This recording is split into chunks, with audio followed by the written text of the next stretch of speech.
கிறிஸ்துவுக்குள் பிரியமான சகோதரனே சகோதரி, அதனால ஆலோசனை பகுதியாக அமெரிக்காவை சேர்ந்த ஒரு வாலிபன் 24 வயதுல $1 மில்லியன் சம்பாதிக்கணும்னு ஒரு தீர்மானம் எடுக்கிறான். அதன்படி அவன் என்ன பண்றான், கடினமா உழைக்கிறான். அதே போல உழைச்சு $1 மில்லியன் அவன் 24வது வயசுல சம்பாதிக்கிறான்.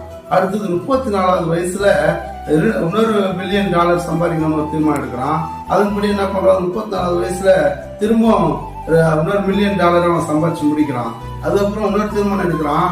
திரும்ப கடினமா உழைச்சு 54வது வயதுல அமெரிக்காலே நல்ல கோடீஸ்வரனா மாறணும்னு சொல்லி திரும்ப என்ன பண்றான், ரொம்ப கடினமா உழைச்சு என்ன பண்றான், அந்த 54வது வயதுல அவன் என்ன பண்றான், அந்த அமெரிக்காலேயே ஒரு பெரிய கோடீஸ்வரனா மாறுறான். மாறி அவன் சுகமா வாழ்ந்து கொண்டு இருக்கிறான். அப்போ அவனுக்கு ஒரு கொடிய நோய் வருது. அந்த கொடிய நோய்க்கு மருந்தே இல்லைன்னு டாக்டர் சொல்றாங்க.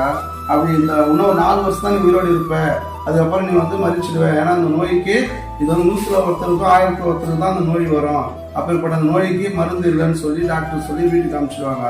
அப்போ அவர் வீட்டுக்கு அவர் என்ன பண்ணாரு, சோகமா இருப்பாரு. ஒரு நாள் அவருக்கு ஒரு ஆலோசனை தோணும். அவர் என்ன பண்றாரு, கத்தருக்கு ஏழைக்கணும் கத்தருக்கு கடவுளான வசனத்தின்படி அவர் என்ன பண்றாரு, எல்லா பணத்தையும் எடுத்து கொண்டு போய் மிஷினரிகளுக்கு பணத்தை கொடுக்குறாரு, ஊழியக்காரர்களுக்கு பணத்தை கொடுக்குறாரு, ஏழைகளுக்கு உணவு உடை எல்லாம் வாங்கி கொடுக்குறாரு. அது மாத்திரம் இல்ல, சபைகள் இல்லாத இடத்துலலாம் சர்ச்சை கட்டி கொடுக்குறாரு. இப்படியே அவர் கட்டி கொடுக்கும்போது அப்போ ஒரு ஆலோசனை அவருக்கு தோணுது. ஆவியானவர் அவருக்கு சொல்றாரு, நீ மருந்து கண்டுபிடிக்கிற ஒரு கம்பெனி ஆரம்பி, அது ஆரம்பிச்சு அதை நடத்த அப்படின்னு சொல்றாங்க. அப்போ மருந்து கண்டுபிடிக்கிறோட பணத்தெல்லாம் அவர் கொடுக்குறாரு. அப்படி கொடுக்கும்போது அது மருந்து கண்டுபிடிக்கிற இடத்துல என்ன ஆகுதுன்னா, அவருக்கு வியாதிக்கே மருந்து கண்டுபிடிச்சிடுறாங்க. கண்டுபிடிச்சோன்னா அந்த மருந்து அவர் போடுறாரு, அதன் மூலம் சுகம் பெற்றுக்கொள்றாரு.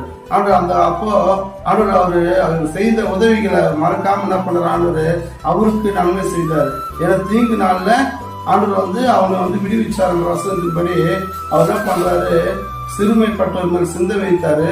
ஆனா இவருக்கு தீங்கு வரும்போது ஆண்டவர் அவர் விடுவிச்சாருன்னு வேதவசனத்துல பாக்குறோம். அப்ப இன்றைக்கு அவர் உதவி ஒரு வேலை செய்யாம இருந்திருந்தாருன்னா அந்த மனிதனுக்கு ஒரு கண்டுபிடிச்சு அந்த மருந்து கண்டுபிடிச்சு சுகம் பெற்றிருக்க முடியாது.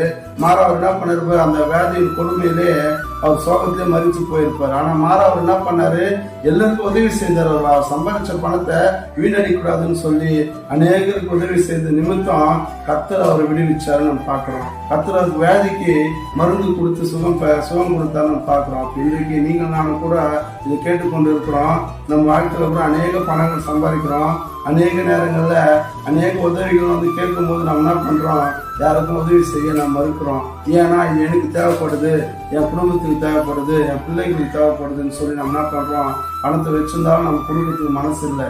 ஆனா ஒரே ஒரு வியாதி வந்துச்சுன்னா டாக்டருக்கு திரும்ப லட்சக்கணக்கில் பணம் கொடுக்க நம்ம முயற்சி எடுத்து கொடுக்குறோம். ஆனா அந்த மனிதன் பாருங்க, வியாதி நிமித்தம் அவன் என்ன பண்றான், சோகத்துல ஆழ்ந்து வீட்டுல படுத்துன்னு இல்லை, மாறா அவன் என்ன பண்றான், அந்த பணத்தை யாருக்குன்னா உதவி பண்ணலான்னு சொல்லி உதவி பண்ணதால கர்த்தர் அவனை விடுவிச்சாருன்னு பார்க்கலாம். அப்ப இன்றைக்கு நீங்க நல்ல ஒரு தீர்மானம் எடுக்கலாம்.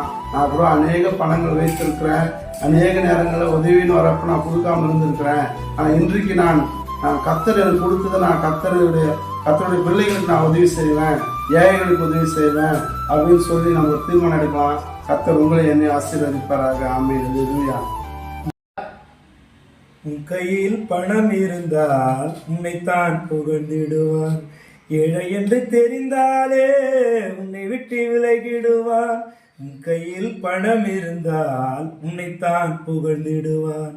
ஏழை என்று தெரிந்தாலே உன்னை விட்டு விலகிடுவான். ஏழைக்கு இறங்குறவன் கர்த்தருக்கு கடன் கொடுப்பான்.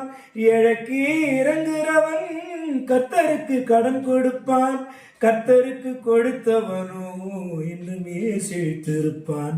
கர்த்தருக்கு கொடுத்தவனோ என்றுமே செழித்திருப்பான். யார் மனதில் என்ன இருப்பதென்று தெரியாது, யார் உள்ளத்தில் என்ன இருப்பதென்று புரியாது. மனிதன் முகத்தை பார்த்து பழகிடுவான், என் தேவன் இதயங்களை அறிந்திடுவான். மனிதன் முகத்தை பார்த்து பழகிடுவான், என் தேவன் இதயங்களை அறிந்திடுவான். யார் மனதில்